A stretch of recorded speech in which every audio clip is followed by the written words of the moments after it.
तो आज हमारा टॉपिक है संख्याओं का खेल, कक्षा छठी, पुस्तक गणित प्रकाश। रिवीजन टेस्ट हम इसमें करेंगे पूरे चैप्टर का। तो इसमें हमारे 4 भाग हैं, ए, बी, सी और डी।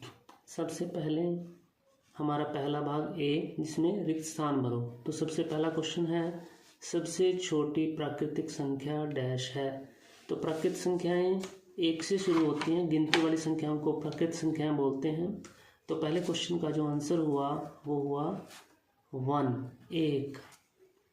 दूसरा क्वेश्चन है, 1 से 10 तक सम संख्याओं की संख्या डैश है। अब 1 से 10 तक जो हमारी सम संख्याएं हैं वो क्या होंगी? तो 4, 6, 8, 10। अब अगर हम इनको गिनती करें तो कितनी हो गई है? 1, 2, 3, 4, 5 यानी कि 5। तो इस सवाल का जवाब है 5। 15 एक डैश संख्या है। 15 कैसी संख्या है आपको बतानी है, सम है या विषम है।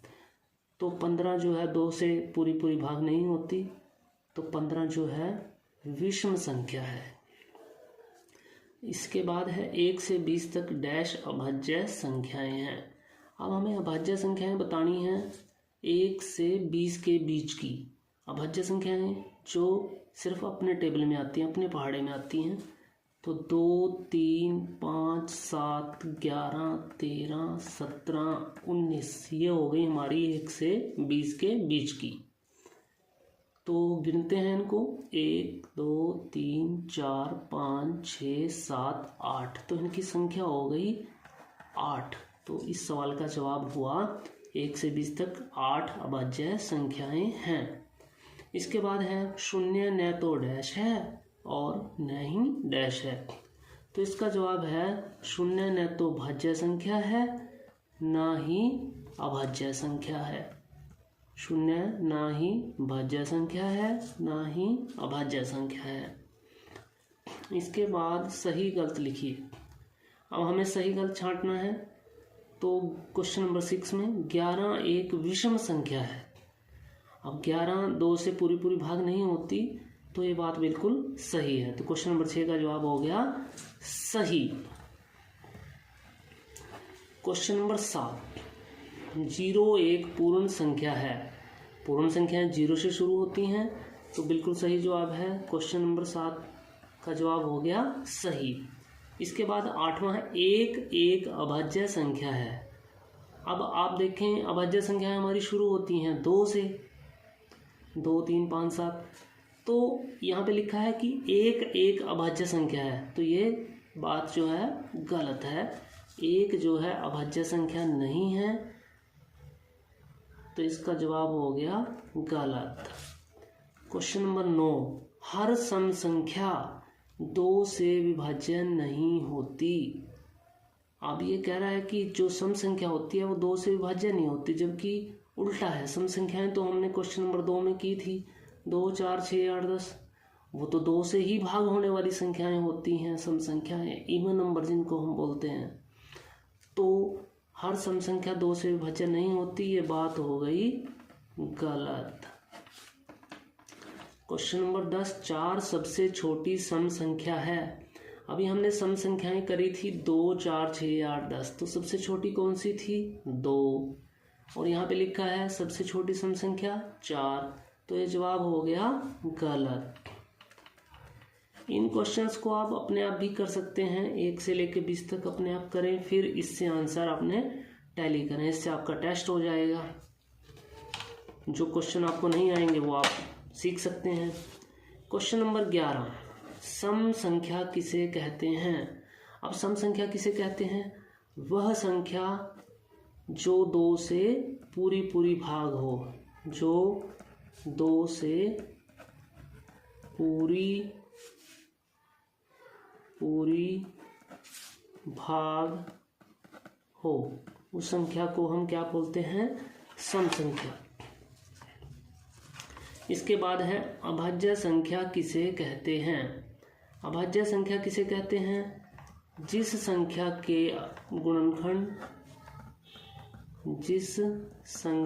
के गुणनखंड एक और स्वयं वह संख्या हो उसे अभाज्य संख्या कहते हैं। मतलब जो संख्या के गुणनखंड एक होंगे और वो खुद संख्या, जैसे 5 है, 5 के गुणनखंड क्या होते हैं, 1 और 5 होते हैं, तो 5 अभाज्य संख्या है।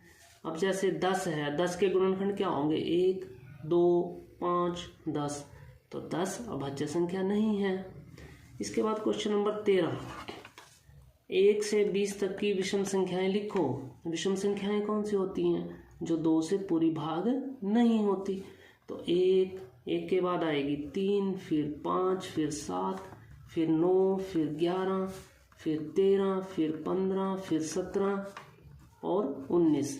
तो ये 1 से 20 के बीच की विषम संख्याएं हो गई। क्वेश्चन नंबर 14 में 1 से 20 के बीच की अभाज्य संख्याएं लिखो।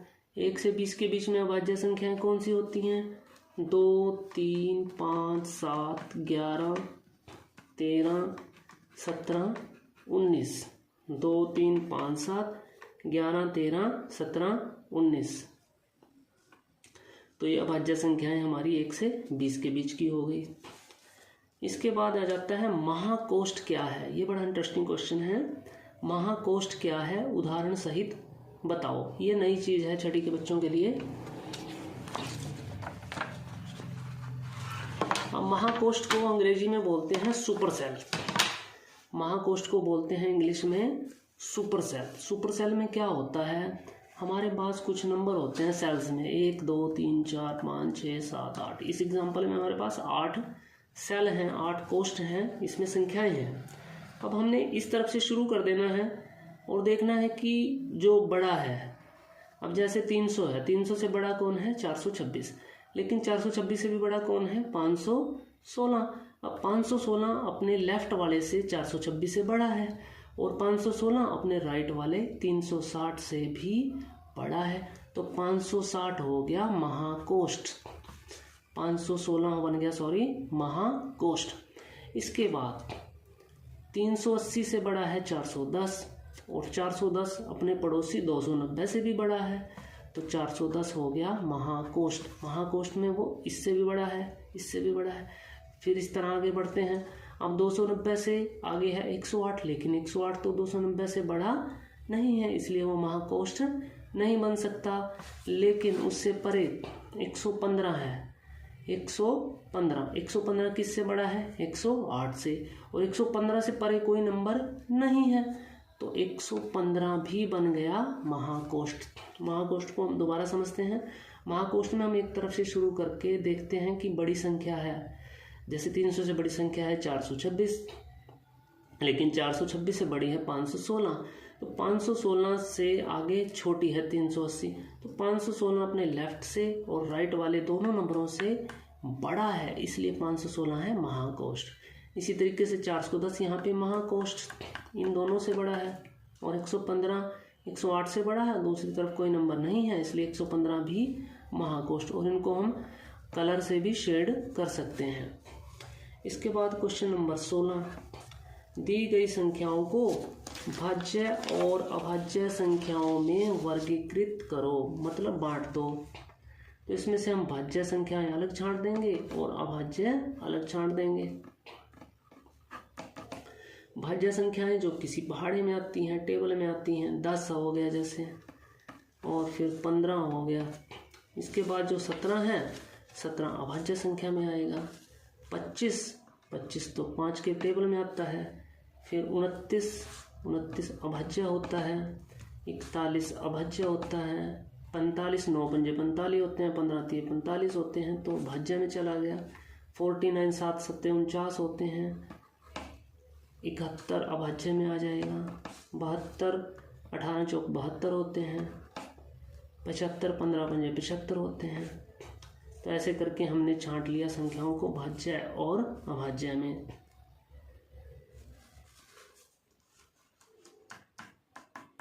इसके बाद क्वेश्चन नंबर 17 में आ गया अंकों 1 2 3 का प्रयोग करके पैलिड्रोमिक संख्याएं बनाएं। अब पैलिड्रोमिक क्या है? पैलिड्रोमिक।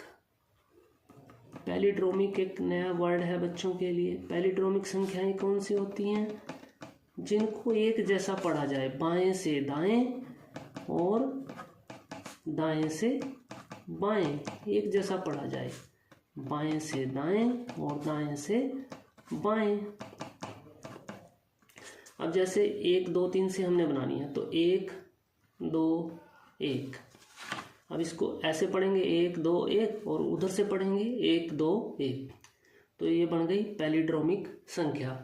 फिर 2 1 2, अब 2 1 2 2 1 2, फिर 2 3 2 2 3 2, ऐसे हो गया। फिर 3 2 3 3 2 3 3 2 3, फिर 1 3 1, फिर 3 1 3, फिर 2 2 2, फिर 1 1 1, फिर 3 3 3।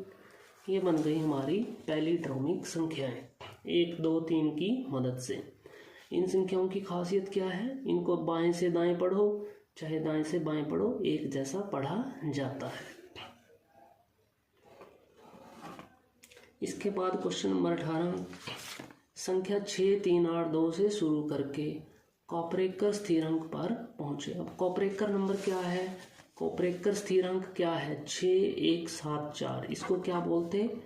कॉपरेकर स्थिरांक। क्या बोलते हैं? कॉपरेकर स्थिरांक। इसमें क्या करते हैं हम? जैसे एक नंबर लिया हमने 6 3 8 2, इससे बड़ी संख्या बनाओ। बड़ी संख्या क्या बनेगी? 8 6 3 2, और छोटी संख्या क्या बनेगी? 2 3 6 8। अब इनका क्या कर देना हमने? घटाओ, यानी कि बड़ी संख्या और छोटी संख्या का घटाव कर देंगे हम। ये आ गया। इसके बाद इन नंबरों से फिर एक बड़ी संख्या और एक छोटी संख्या बनेगी, तो वो क्या बनेगी?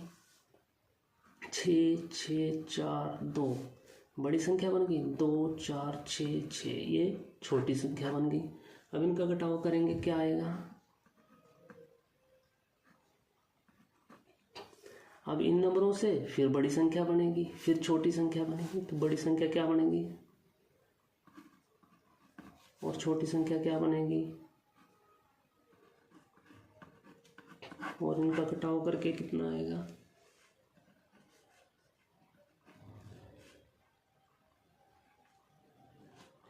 ये आ गया कॉपरेकर नंबर 6 1 7 4। तो 6 1 7 4 पे हम पहुंचे। अगर ना पहुंचते दोबारा फिर से ऐसे ही बड़ी संख्या बनाते, फिर छोटी बनाते, फिर उसको घटाव करते जाते, ऐसे कॉपरेकर स्थिरांक पे हम पहुंच जाते हैं। इसके बाद क्वेश्चन नंबर 19, संख्या 12 से शुरू करके कोलाटज अनुक्रम बनाएं। कोलाटज अनुक्रम क्या है? ये भी बड़ा इंटरेस्टिंग है। कोलाटज अनुक्रम, कोलाटज अनुक्रम, कोलाटज अनुक्रम। कोलाटज अनुक्रम क्या कहता है? अगर तो सम संख्या है तो उसको भाग कर दो 2 से। अगर विषम संख्या है उसको 3 से गुणा करके उसमें 1 जोड़ दो। तो वो हमारे पास है संख्या 12। 12 को आपने 2 से भाग किया तो कितना आ गया? 6। 12 को 2 से भाग करके आ गया 6। अब 6 फिर कैसी संख्या है? सम संख्या है। 12 भी सम संख्या थी, तो 6 को हमने किससे भाग कर देना? दोबारा 2 से। तो कितना आ गया? 3 आ गया। अब 3 कैसी आ गई? विषम आ गई। 3 को किससे गुणा कर दो? 3 से। 3 तिये 9, 9 में 1 जोड़ दो 10। अब 10 आ गया। 10 कैसी संख्या है? सम संख्या है। इसको किससे भाग कर दो? 2 से। 2 से भाग करेंगे तो कितना आएगा? 5। 5 कैसी संख्या हो गई? विषम हो गई जी। ये तो विषम हो गई तो 3 से गुणा कर दो। 5 दिए 15 और 1 जोड़ दो, कितना आ गया? 16। 16 कैसी संख्या आ गई? सम संख्या आ गई। सम संख्या आ गई तो 2 से भाग कर दो, कितना आ गया? 8। 16 को 2 से भाग करके आ गया 8। 8 कैसी संख्या है? सम संख्या है। तो इसको किससे भाग करते हैं? 2 से। 4 आ गया। 4 सम संख्या है। इसको फिर किससे भाग कर दो? 2 से। 2 कैसी संख्या है? सम संख्या है। इसको किससे भाग कर दो? 2 से तो कितना आ गया 1। आखिर में हम 1 पे पहुंच गए, सवाल खत्म हो गया। तो ये है हमारा कोलाटज अनुक्रम। क्या है ये? कोलाटज अनुक्रम। इसके बाद क्वेश्चन नंबर 20। क्वेश्चन नंबर 20 में क्या है? 1 5 अंकों की संख्या लिखनी है और 2 3 अंकों की संख्याएं लिखनी है और जोड़ करके कितना आना चाहिए? 18,670। इसके तो बहुत सारे उदाहरण आप लिख सकते हो। इसका एक उदाहरण मैं लिख रहा हूँ, बाकी आप कुछ भी लिखें। कंडीशन ये है, एक संख्या 5 अंकों की होनी चाहिए और बाकी 3 अंकों की। तो जैसे सबसे आसान मैं लिख लेता हूँ 18,000 और एक मैंने लिख लिया 570 और एक मैंने लिख लिया 100। तो बहुत आसान संख्याएं हो गई। 18,670 तीनों का जोड़ करके आ गया 18,670। ऐसे बहुत सारे उदाहरण आप लिख सकते हो। Thank you.